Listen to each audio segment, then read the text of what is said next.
guys ready to go? You ready to go? Ready? Ready? Yep. Yeah. You can't hear me at all. Hey, Can did you? you? Did you? I'm gonna try. Did you understand what I said? I'm gonna mumble as much as When we possible. made, I swear, when we wrote the song for Harlem, I hit the 25, and I couldn't believe that it was like, it kept going back, but it was like. What? Live Buffalo Billiards 2013. It is South by Southwest Day 3, although it feels like Day 17. It's brought to you by the word hydration. Hydrate, kids. Hydrate. That's all I can say. New Politics joined me this afternoon. What's up? Yeah. Thank you so much for stopping by. No stranger to South by Southwest, no? No. It's actually our second time. Okay. I remember last year that you guys were down here. I didn't actually see anything, but I remember seeing videos on YouTube of you guys down here playing, actually like on the street and stuff, like out in front of the Hilton doing crazy things. What's that all about? I think we do that all the time. Yeah. We're just a little crazy. South by just has nothing to do with that. It's just what you guys do. Yeah, it's just, it doesn't matter if we're in New York or LA or Austin. Where do you guys actually hail from? What do you call home? Two of us are from Denmark, Copenhagen, Denmark. Okay. and Lewis is from where? Long Island, New York. All right. And That's how what it was, And Long how do you Island. guys link up? Like, how does that happen? We had a Danish drummer before, and then he went back to Denmark, and we saw this amazing drummer, Louis, and we were like, He actually we gotta sent- snatch him. He sent in a video because we were looking for a drummer, and he sent in Juvenile, back that ass up. I was waiting for you to And say he had this big smile, and he was just like, I'm going to play Juvenile, back that ass up. I really love your guys' music. And I was like, what does that have to do with Juvenile, back that Oh, you'll find out. So buddy. You'll find then out. it was like, and he was like super tight and just like on. At first, I thought you were setting up a joke. Like, we were looking for a really good drummer, but we hired him instead. Like, I thought you were setting No, up. that did happen That as did well, but- happen. Then we found out when we then saw him Yeah. how he really played. Yeah, Then, then you know. but it was too Having- late. You're already on the road. Yeah, You're already- exactly, Southside was exactly. here. So what are you gonna do? No, we had an audition, or not an audition. We're not that big, but we had like we went to New York. He was in New York. We had a break on one of our tours. We're out with Neon Trees, Oh, yeah. and then he came in the rehearsal, and it was just on that first, within like the first few bars, like Right. okay, there's a chemistry, there's Yeah. something here. So, being on the road, like I said, you guys were here for South by Southwest, obviously being on the road, you were out in Neon Trees and stuff. I think that people assume that when you're in a band and when they're in a signed band that, oh, well, they're famous and they're rich and they have a record deal. But that's very far from the No, truth. that's totally true. No, actually. that's one of ladies believe that because How many jets do you have? How many jets? I have 3 on my own. Okay, that's like usually different colors for different moods. You know? One's rainbow. I'm not even going to tell you what mood I'm in when I fly out. no, you're absolutely right. It's really tough and hard, but I mean. What people like, everyone who's, Austinites who listen to the radio right now, who are listening to me interview New Politics, and they'll think, well, then how does a band get recognized? Like, why you've got the label, you've got the management, you got the tours, but there's so much more to it. Like, what's the toughest part about breaking through? Me, the toughest thing about this is the lack of sleep and nutritious food while on the road.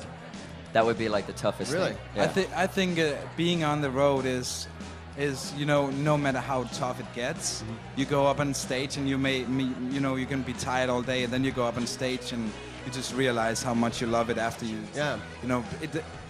I think every musician loves music so much that they're willing to suffer Sacrifice, through absolutely. anything. It's not even every musician; it's every artist. Whenever you do something you're really passionate about, it doesn't really matter.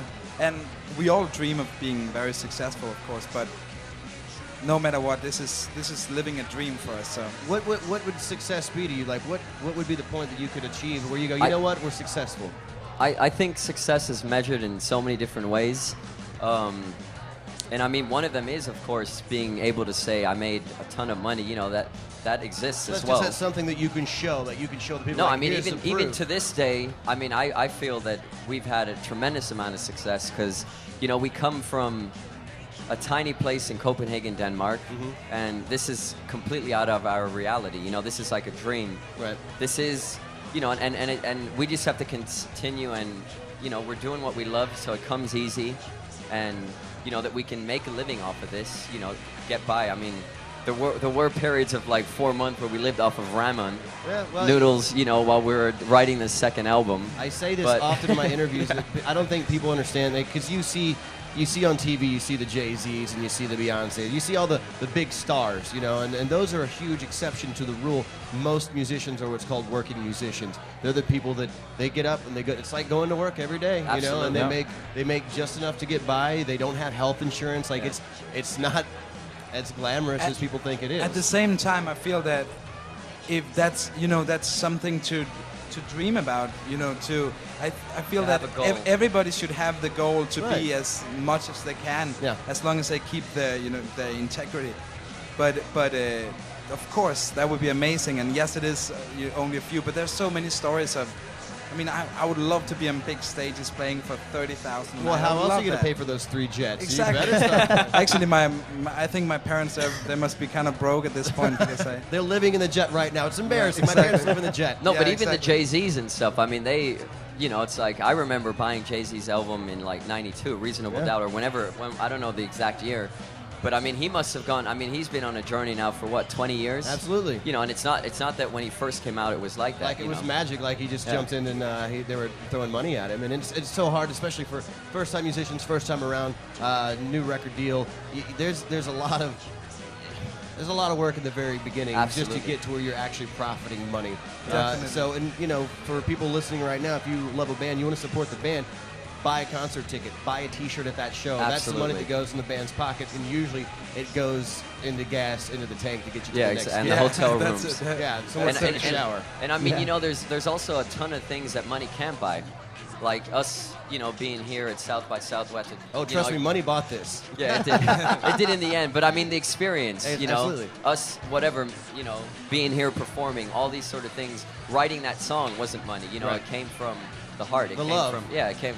So there's so many things. So I think, you know, it's really measured in different ways in how you look at it. And I think finding the right way to look at it is also very healthy for the soul. Thank you guys so much for stopping by. So and if you're much for listening, having us. you got to see New Politics. They're amazing live. You got to see them on stage, and you're going to hear some songs from them right now. Here we are, Buffalo Billiards with New Politics. 101X. Thanks for having us. Thank you so much.